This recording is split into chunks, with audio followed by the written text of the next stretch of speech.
In July of the year 2023, a group of Peruvian villagers deep in the Amazon rainforest experienced something horrifying and disturbing. They claimed they were attacked by extraterrestrial beings. The Iquito villagers claimed they fired multiple gunshots at the creatures to no effect. And here you can see the villagers firing their guns into the jungle in the dark of night. The village chief described how one of the creatures tried to abduct a 15-year-old girl. The girl had lacerations on her neck and managed to escape with the help of her brother. The description of these so-called extraterrestrials is very interesting. The villagers described these things as being very large, wearing like a body armor, elongated heads. They were floating on some sort of propulsion device that allowed them to hover in midair and then kind of travel silently through the jungle and disappear. Some of them were shot at point-blank range and did no damage to the creature. The chief of the village said these were not human beings, they were extraterrestrial. Those are the words of the village chief. Okay, so what did the Peruvian government do about it? Really nothing. A few police officers came to the village, concluded that these aliens were simply local miners wearing jetpacks that were trying to scare off the villagers from their land. So miners wearing jetpacks deep in the Amazon jungle? Okay. Yes, that's what the Peruvian press ran with as well, and so did the American press. And that was it. That was the official story. And then the story kind of died. But it didn't die for our next guest, Timothy Alberino. He's a filmmaker who's lived in the very same jungle region as these Peruvian villagers and had some very strange things happen to him while he was there. And we had Timothy on the show right after this event in the summer of 2023. And we kind of cataloged some of the fishiness around this story. Well, since that time, Timothy has traveled back to Peru, went to this village himself after multiple days on riverboat to go to this village, and what he uncovered is fascinating. And Timothy joins us now. Timothy, great to see you. Welcome back to the show. Thank you for having me back on. So let's start with what these press reports had to say and what kind of set your alarm bells off. Because when I heard, these are miners that are floating on jetpacks in the water to scare off these villagers, it sounded fishy to me. Why did you decide to head back to Peru to investigate yourself? I went to Peru because it appeared to me that nobody had gone to conduct a competent investigation. As you mentioned, a couple of police officers went with a Navy escort. They had a Navy escort, Peruvian police officers from the city of Iquitos. And they had to go because there was an attempted abduction of this 15-year-old girl named Talias. So they went and they did a very quick investigation. And it was these police officers who concocted that ridiculous story about river miners with jetpacks, which, as you said last time you and I discussed this, neither of us were buying that fabrication, what was clearly a fabrication. So it was a combination of my curiosity regarding this story, and then also many of my followers were begging me to go, and so ultimately I decided to mount an expedition. And as you said, I went up the river, and it was a 2-day journey to the village of San Antonio de Pintuyacu. So after this 2-day journey, you get there, you meet with the villagers, and they take you into the jungle to recount what unfolded that night. And so the initial reports were that these were some sort of large creatures wearing a body armor with elongated heads. I think the initial reports were that this looked a lot like the Green Goblin from the first Spider-Man movie, the first Tobey Maguire Spider-Man movie. And you spoke to multiple villagers, and what did they tell you about their experience?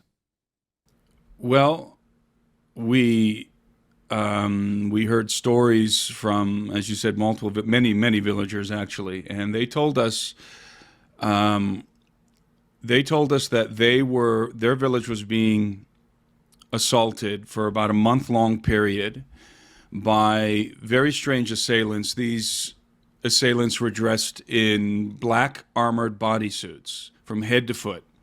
They had elongated helmets with almond-shaped yellow or green tinted eye lenses. They had backpacks, but they don't appear to be jetpacks.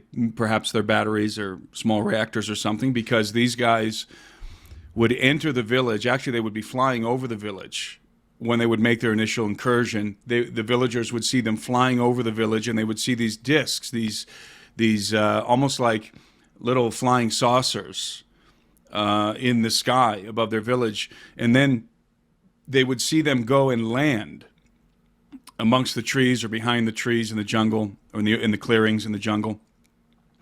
And then these assailants would walk or float into the village. And I say float because several of the men in the village told me that when they encountered these guys, these assailants, they weren't walking, they were floating. They have very strange footwear. They have these two discs on the bottom of their shoes. Each shoe has two discs.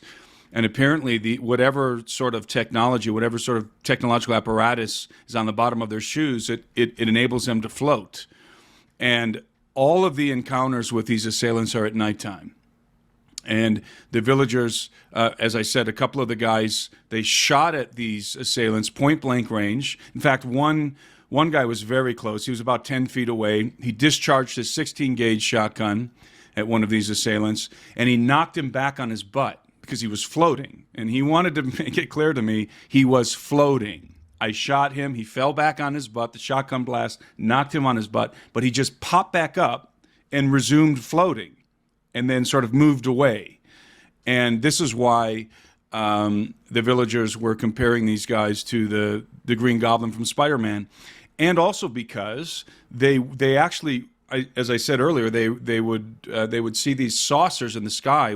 They would have a series of lights around the perimeter. They also had floodlights on them.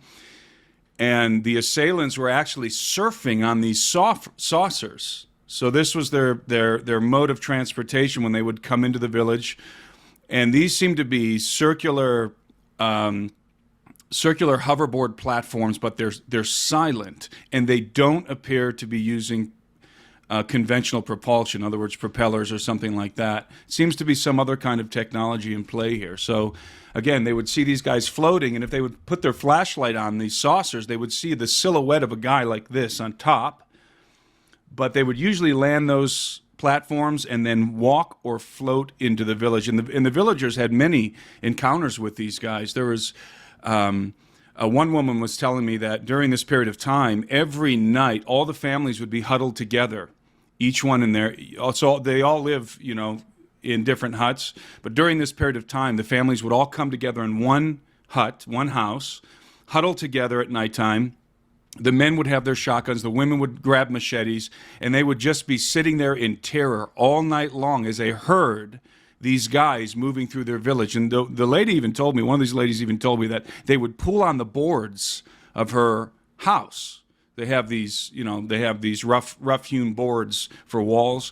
And she said they would bang on the boards and pull on the boards as if they were trying to rip the walls off. And they would hear them moving around the houses, and then they would also see them when they went outside with their flashlights. They would see these guys, and they were very agile. As you said, very large, very, very agile.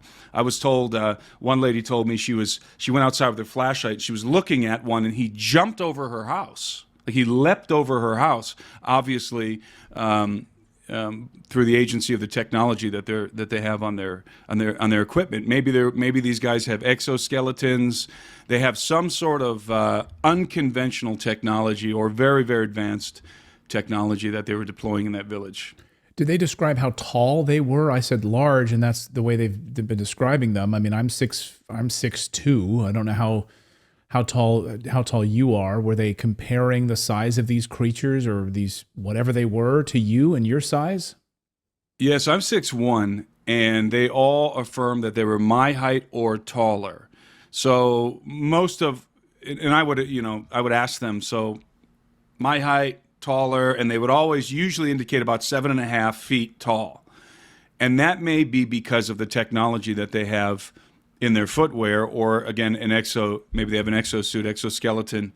I don't know, but definitely very tall, very large people. These assailants are very large, very bulky, and extremely agile. I had a couple of guys in the village tell me that they actually chased these assailants through the jungle. And they said the way they moved was, and these are their words, inhuman. They were inhumanly agile.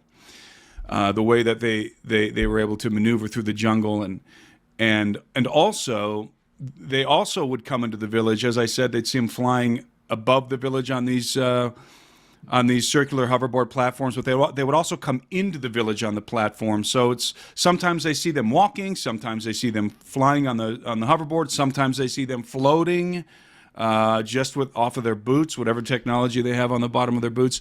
In fact, they left footprints in the dirt, in the soil, and the footprints they're very large. And they're comprised of two circles. So rather than a typical boot-shaped footprint, it's a very large footprint with two circles, two discs marks in the dirt. And so these are very, very strange what's going on out there. So I have so many questions. I want to kind of get to the debunking of the police report first. So the official story is that these are miners. These are village miners who have some sort of claim to local land, and they're trying to drive these villagers off. Number one, how long have these villagers been there? Is this like a new phenomenon that suddenly these miners are pissed that the villagers are there, or have they been there for hundreds of years? Number two, how loud are jetpacks?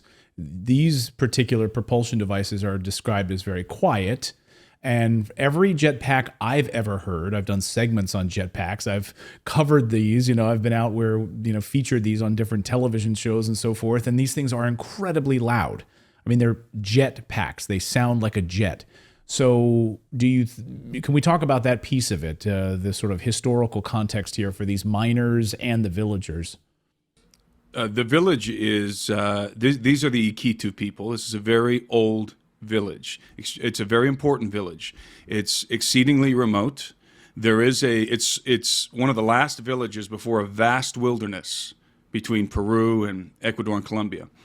And it's the Amazon jungle.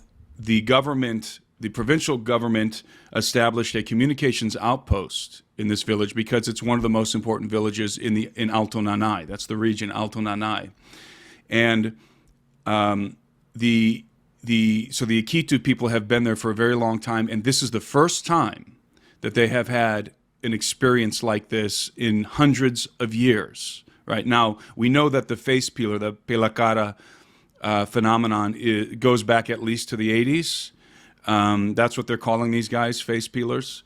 But this village had not previously experienced the phenomenon. This was the first time.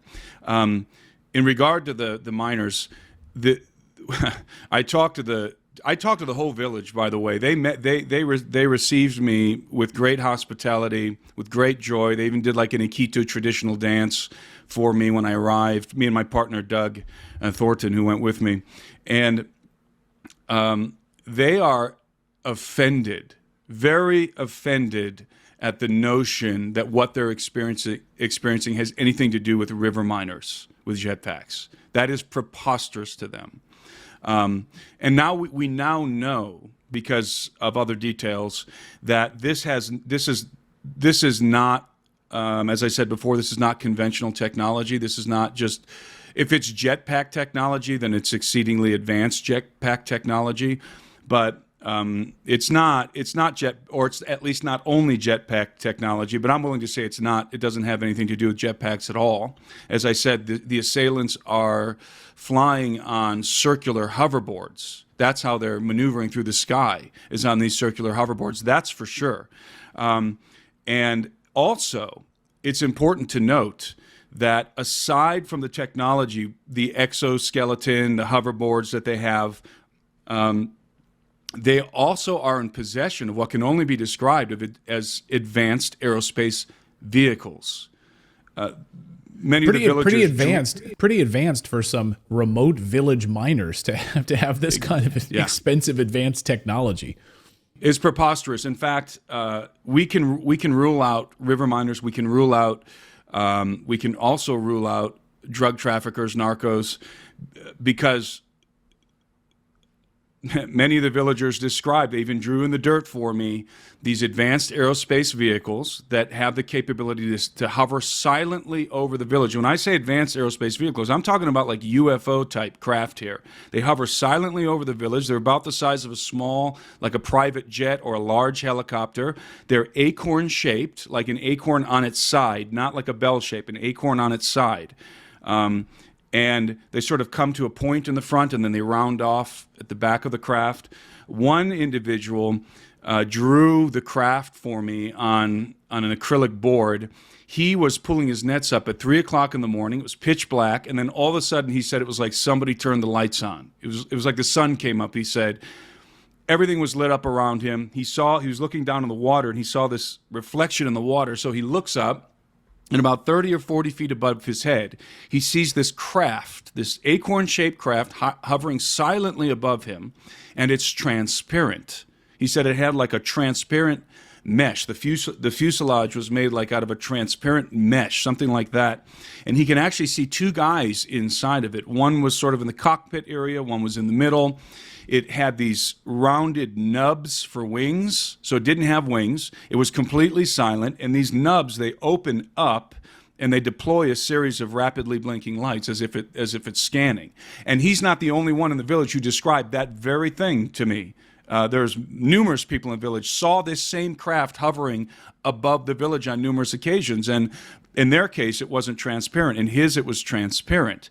So obviously, and by the way, I made the point to say that there's a government communications outpost in the village. That's important because the villagers have internet. There's a satellite uplink in the village, and they go in what they call the tambo, which is the building that belongs to the provincial government that they built there with the satellite.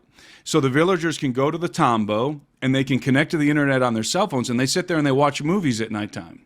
These are not, by the way, these are civilized people, the Akitu people. They're not like running around in grass skirts and blowguns. And they watch all the same movies we do. They know what helicopters are. They know what they see the military helicopters, by the way, patrolling the area every now and again. They're perfectly capable of distinguishing between a helicopter and a craft that seems to be unconventional. For example, this particular individual who drew the craft on the acrylic board, he told me, he said this craft was silent.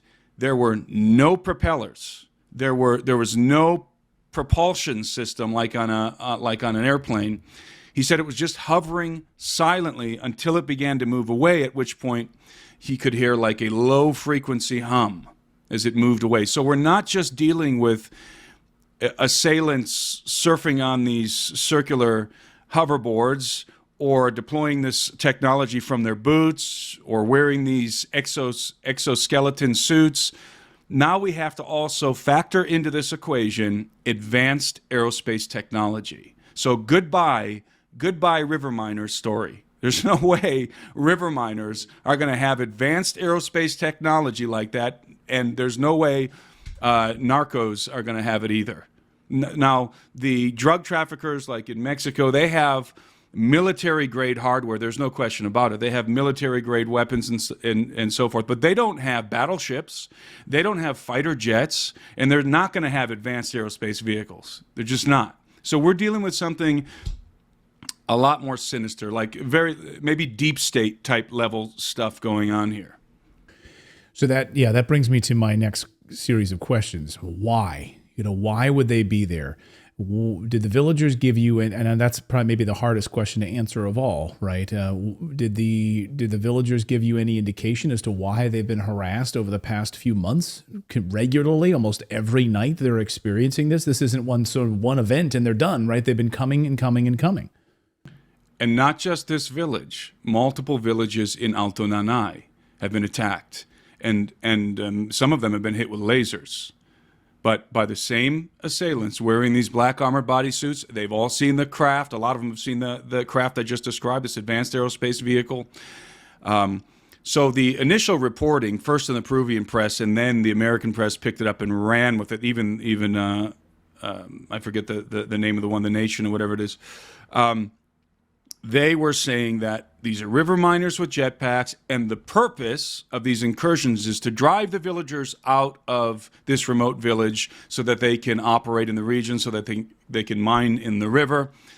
Hogwash. We know that that is not true. How do we know? Because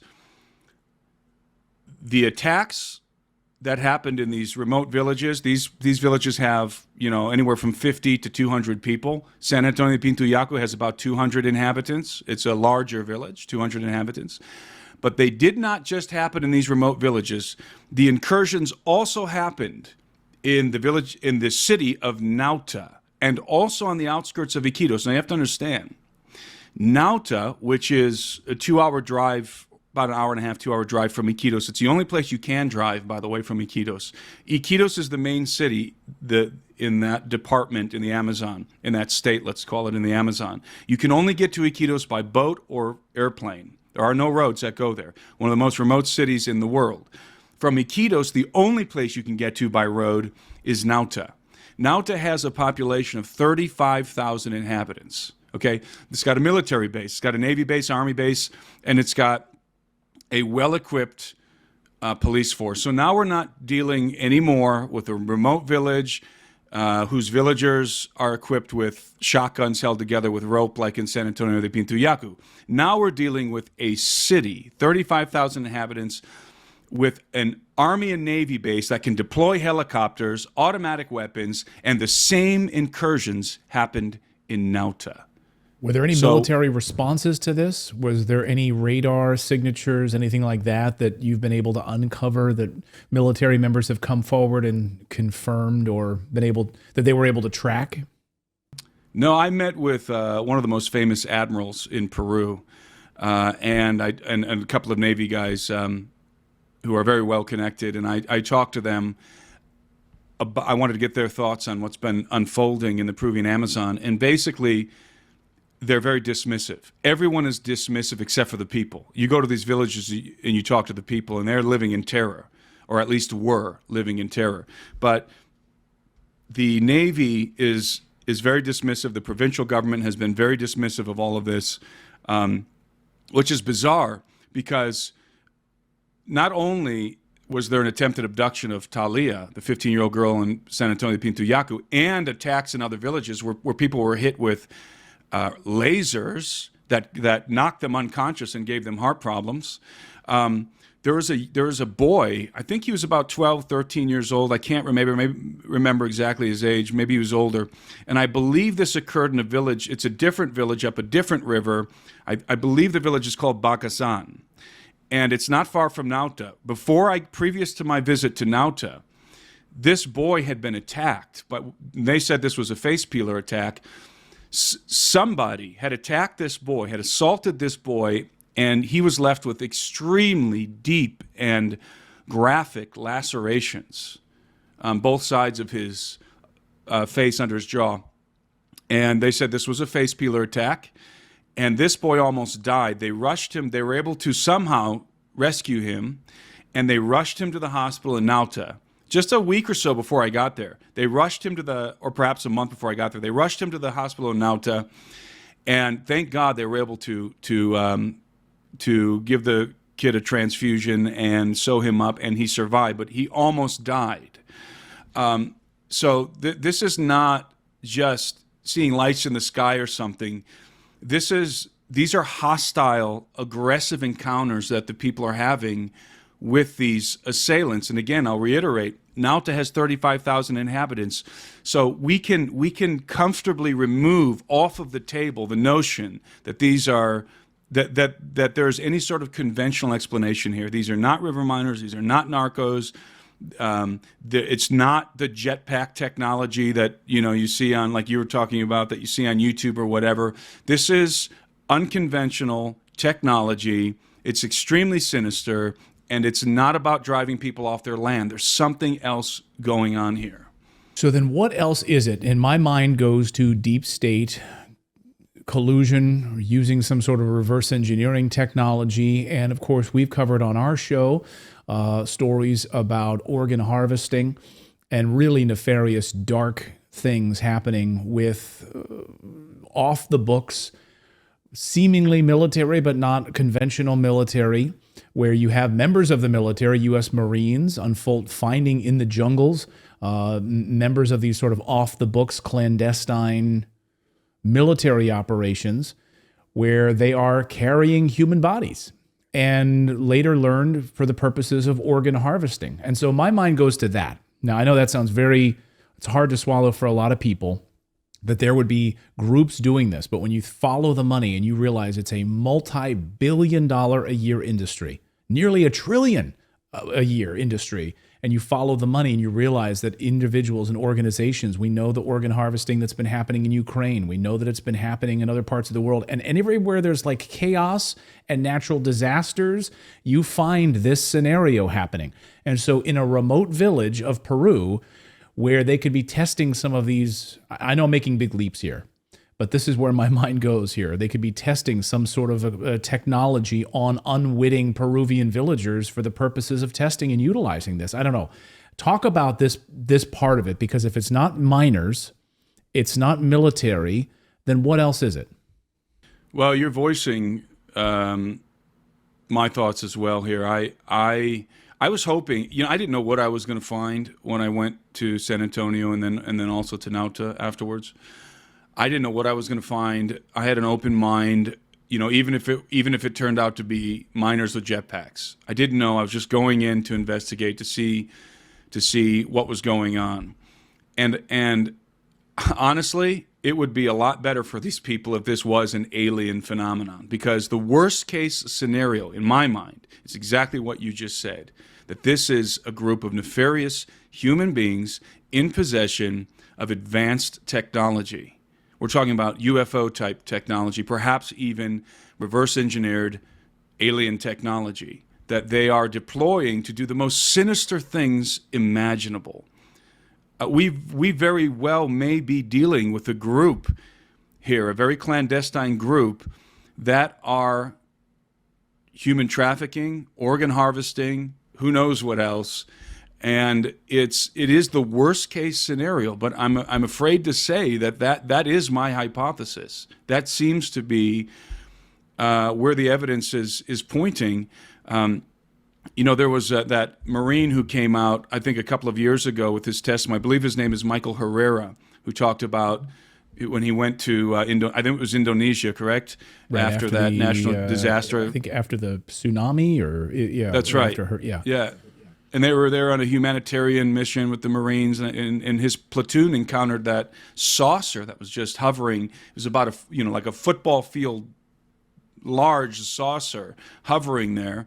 And they were confronted with paramilitary human beings speaking English who were better equipped than they were, and whoever these individuals were, they were using this technology to do something very nefarious. He thought to traffic human beings. And as you said, it makes perfect sense that they would descend into these zones where there's some sort of a tragedy unfolding, where people can disappear without being noticed, really. I mean, in a hurricane environment, for example, in a humanitarian disaster, you can go and take people, and nobody would be the wiser, because they would figure that the people just disappeared and died along with the other hundreds or thousands of missing people.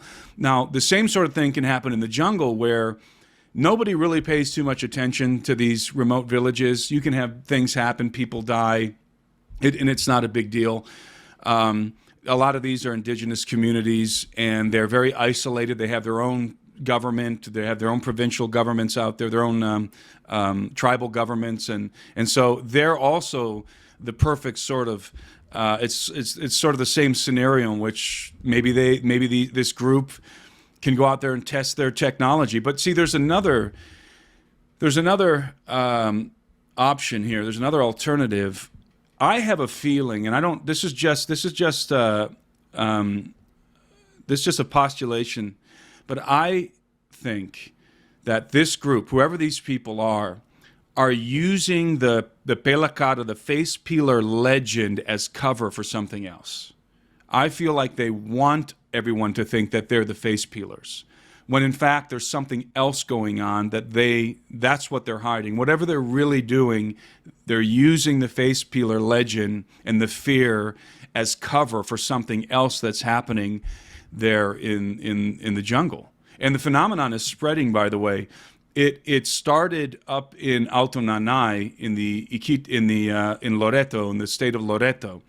But also, I've talked to people now from Yurimaguas, which is southwest of that region, and I talked to a particular individual named Pablo Bardales, who saw the same assailants in his village.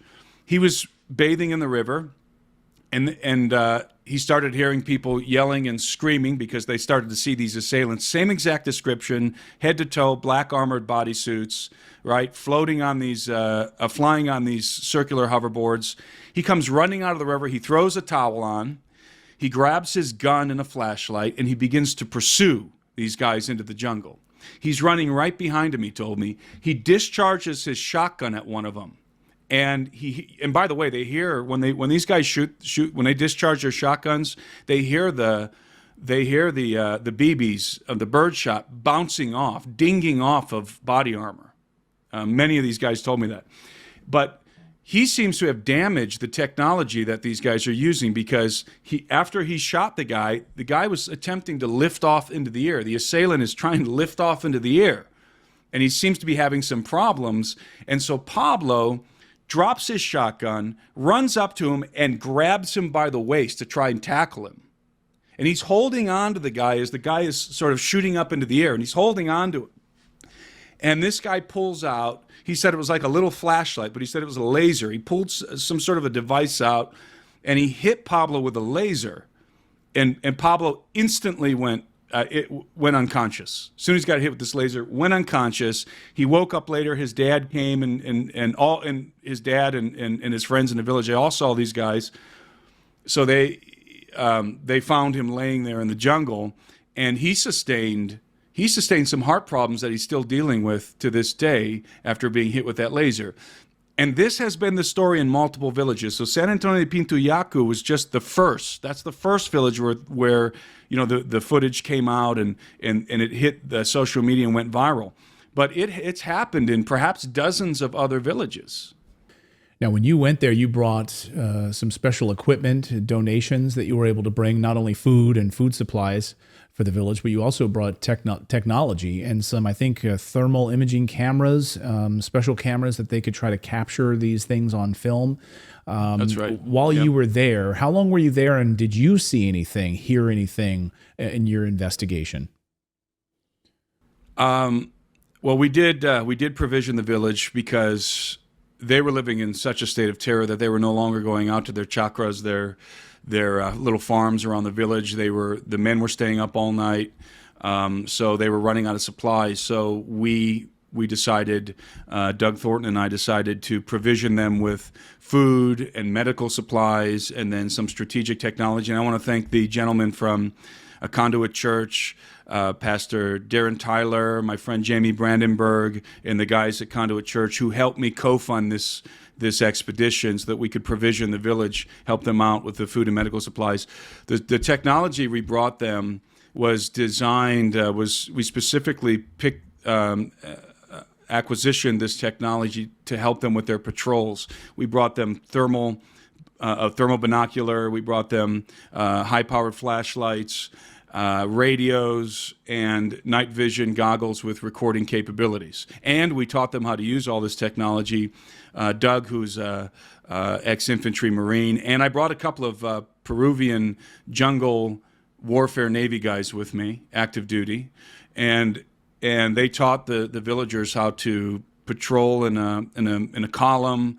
We divided the village up into 6 sectors that correspond to the radios, and taught these guys to patrol their village in more of a professional way. And they were deploying this technology, and it was really, really quite remarkable. So the point is, we wanted to equip them with technology to defend themselves, but also to film the phenomenon should it happen again. It has not. So thankfully, there have been no further incursions into the village of San Antonio de Pintuyacu since our visit. No, that's good news. And unfortunately, we don't get to see camera footage of it, of course. And maybe now that they're equipped with this technology and there's been a lot of focus on it, they're not going to be coming back to this village. It's hard to say, but hopefully for their sake, they can get back to some sort of normalcy after these attacks. So at the end of the day, what do you think this was? Do you think this was human beings using some sort of advanced technology to terrorize this village in the efforts of human trafficking, organ trafficking, or testing out this technology on unwitting people? Of course, I can't be certain as to the identity of these assailants. I suspect that we're dealing with very nefarious human beings in possession of exceedingly advanced technology. Talias' story, the 15-year-old girl who's nearly abducted, is one of the most graphic accounts. And she had a very close encounter with these assailants. And according to Talia, they grabbed her. And by the way, as I said before, they only attack after sundown. They only come, in the cloak of night, under the cloak of night. And so two of these assailants grabbed her one night. She was alone in her backyard and picking fruit from a tree. And she has many interesting details. For example, her encounter began when this fruit fell out of the tree. She bends over to pick it up, and she felt a gentle wind, a gentle breeze behind her, and she noticed the leaves were rustling. And so when she looked behind to see what was causing this breeze, she saw one of these assailants flying up to her on one of these discs. He was surfing on it. He flew up right next to her, landed right next to her, and grabbed her from behind. He put his hand over her mouth. And then she saw another one coming up. So there's like a gully, and this is in the middle of the village. There's houses all around, and there's this, in between these houses is sort of this forested gully. There's jungle. There's a thatch-roofed chicken coop down there. They came up through the woods, so they're maneuvering between the trees. They came up through the woods. They grab her, and they dragged her behind the chicken coop, and then they proceeded to smear her face with this cream. First, they mixed the cream with a powder in their hand, and they sucked it up in a nasal syringe and shot it up her nose. That's the first thing they did. And then they took out like she described it, like a large toothpaste container. This was a different cream that they took and smeared all over her face. And that instantly made her face go numb. And she says, she's the only one, this is sort of an anomaly, but she's the only one who says she heard them speaking. They were both very large. She said the smaller one was my height, the larger one was taller than me, these two guys. She called the larger guy the gringo. And the reason why she calls him the gringo is because she says she heard him speaking, and they were speaking Spanish, but the gringo spoke with a broken accent, like a gringo accent. And the other guy she referred to as like the Peruvian, because he spoke like Peruvian Spanish without an accent. And so she heard them talking. In fact, she says that when they began this, the gringo was smearing the cream on her face. The let's call him the Peruvian face peeler, said to the gringo face peeler, "Be careful, don't put too much on her face because it's going to ruin the flesh." And I asked her, what do you think they meant by that? She said it was something about how it was going to cause the skin to stick to the flesh, to the tissue beneath, and it was going to make it more difficult to cut her face off. And indeed, they proceeded to take out what I think is a laser syringe, a small device, and they began to cut her neck right under her jawline. They made 2 incisions because she started to struggle.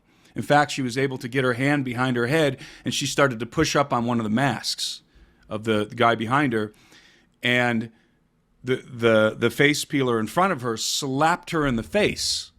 And in the midst of this struggle, they dropped her, and she was able to scream.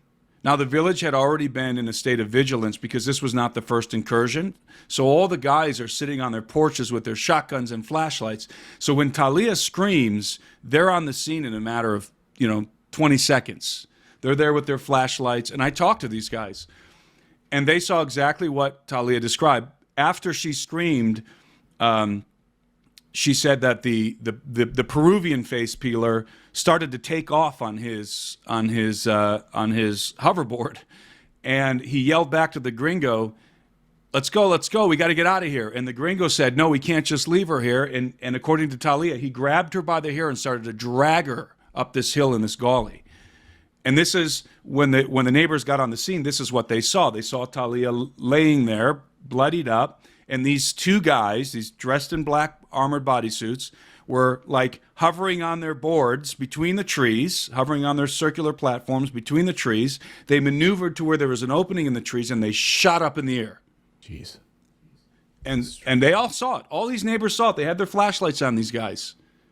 So, and Talia said that these guys, when they snap into these boards, into these circular platforms that they fly on, and then there's something on their boots that they activate to energize the platforms.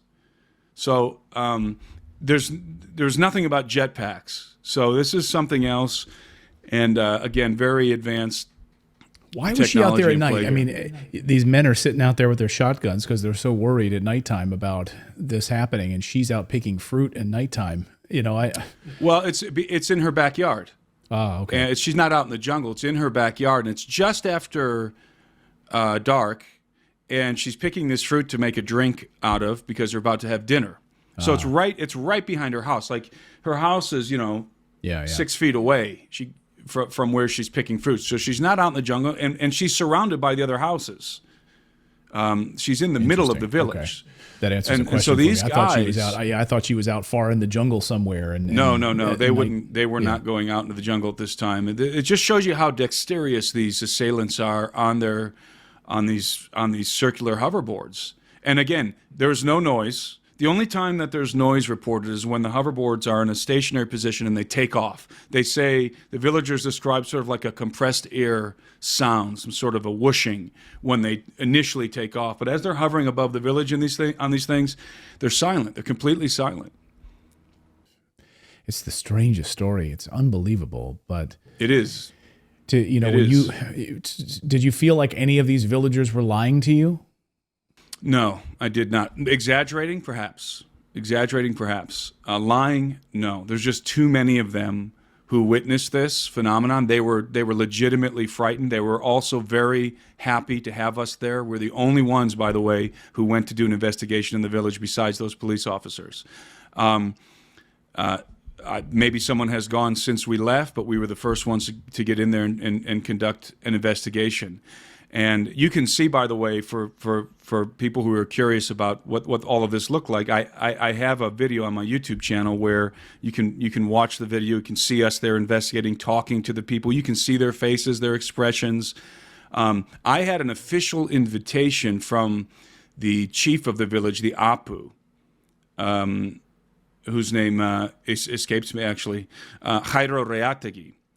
Gave me he and the council of elders in the village, they gave me an official invitation to come and investigate. In fact, he met me in Iquitos with a couple of other guys from the village and went up the river with me back to his village. They were desperate for somebody to come and help them and try and figure out what was going on.